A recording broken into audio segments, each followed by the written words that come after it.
Stop.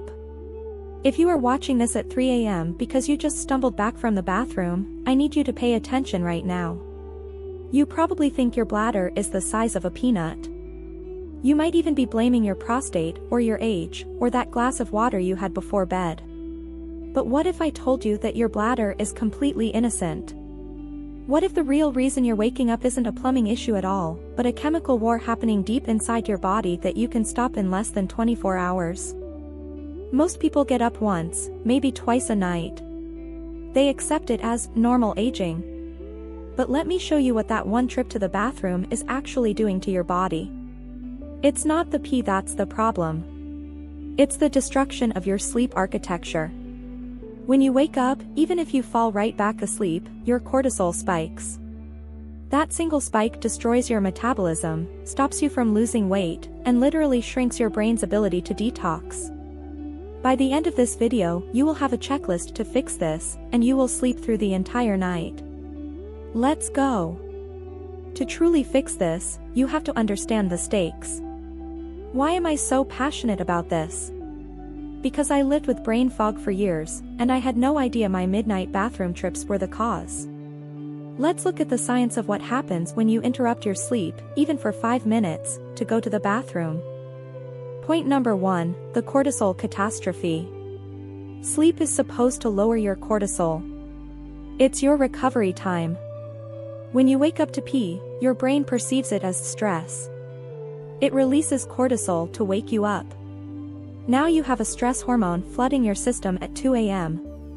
High cortisol leads to visceral fat, that deep belly fat you can't get rid of. It makes your arteries stiff. It keeps you in hunger mode all the next day, making you crave sugar. Point number 2, the brain drain.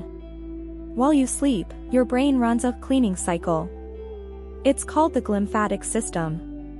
It washes away toxins that build up during the day. If you fragment your sleep by waking up, you stop that cleaning cycle. That's the brain fog you feel in the morning.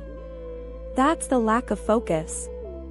You aren't just tired, you are literally allowing toxins to sit in your brain longer. Point number 3, the hormone hit. For the men watching, deep sleep is when you release most of your testosterone. If you're waking up to pee, you are chopping up your deep sleep cycles. You are quite literally lowering your testosterone every single night. And for everyone, poor sleep creates insulin resistance.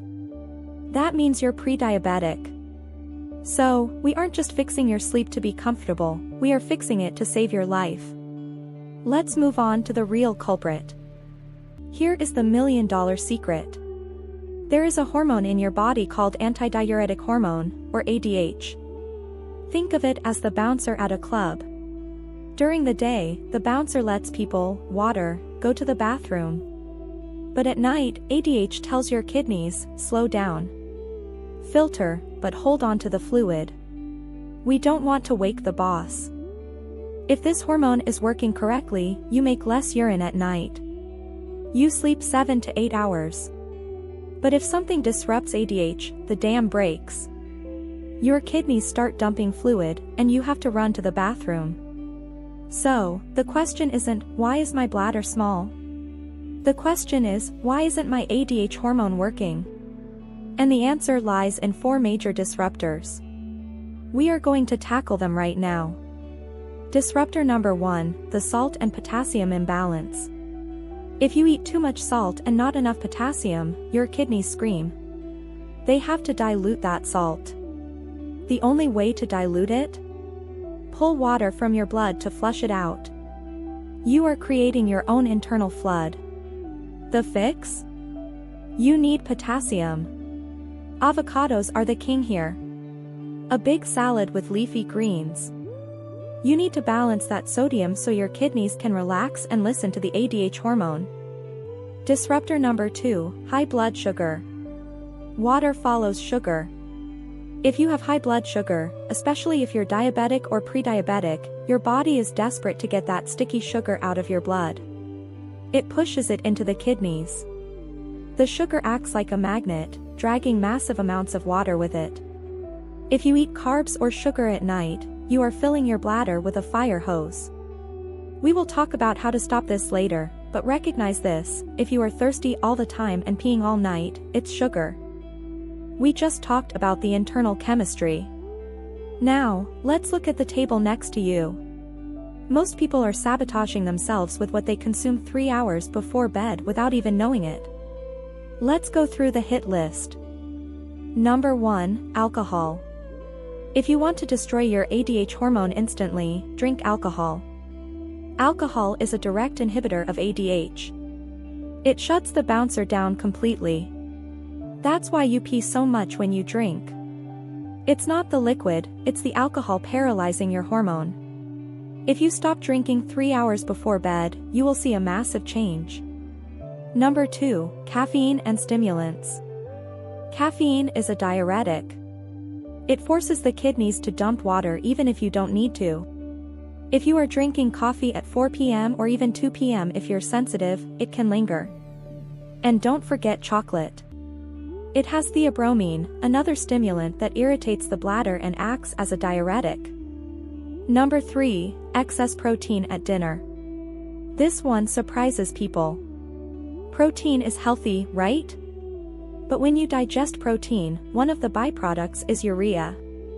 Urea is waste. Your body has to flush urea out through urine. So, if you eat a massive protein shake before bed or a 16-ounce steak, you are creating a urea load that demands water to flush it out. You end up peeing out the protein you thought was helping you. Have most of your protein earlier in the day.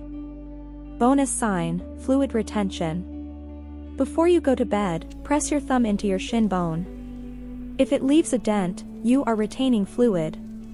During the day, gravity pulls that fluid to your legs. When you lay down, that fluid goes back into your bloodstream, and your kidneys have to process it. This circles back to the salt and sugar issues we discussed earlier. Now, I want to address a specific group of people. I know you are out there. You wake up with a massive urge to go. You rush to the bathroom, sit down, and barely a trickle comes out. It's frustrating and confusing. This is not a bladder issue, this is a nerve issue. The bladder and the brain talk to each other through nerves. For that conversation to work, you need specific fuel.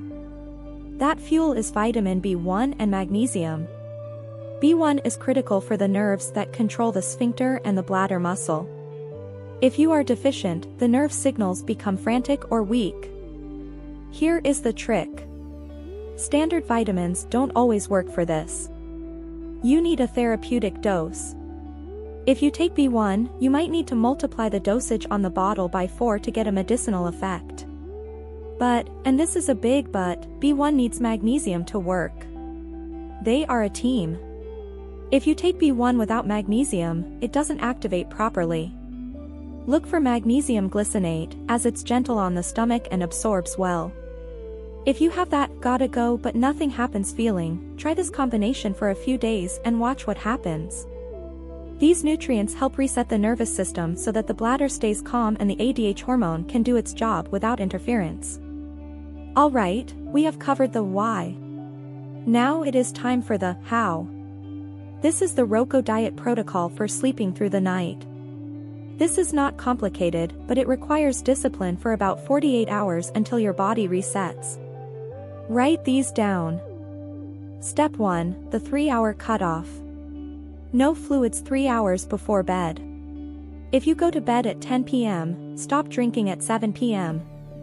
If you are thirsty, suck on an ice cube, but don't chug water. Most evening thirst is a habit, not a need. Step 2, no nighttime snacking. This is non-negotiable. Eating carbs or salty snacks at night spikes insulin and sodium. You will be thirsty, and the sugar will pull water into your bladder.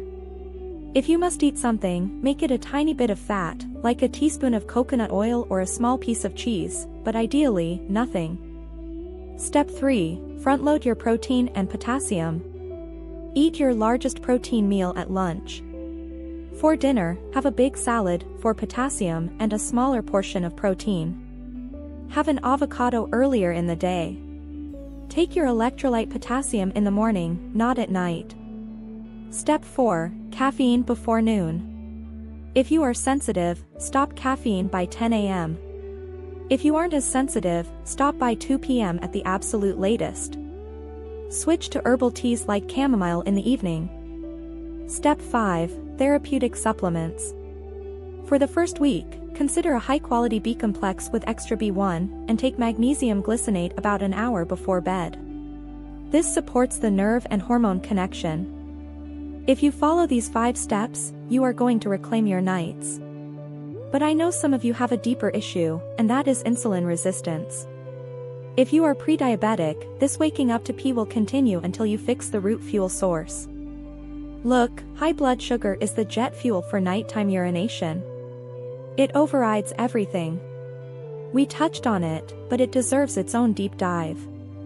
If you are serious about never waking up to pee again, you have to fix your insulin. I have created a 1-page checklist, it's in the description, that outlines my daily routine.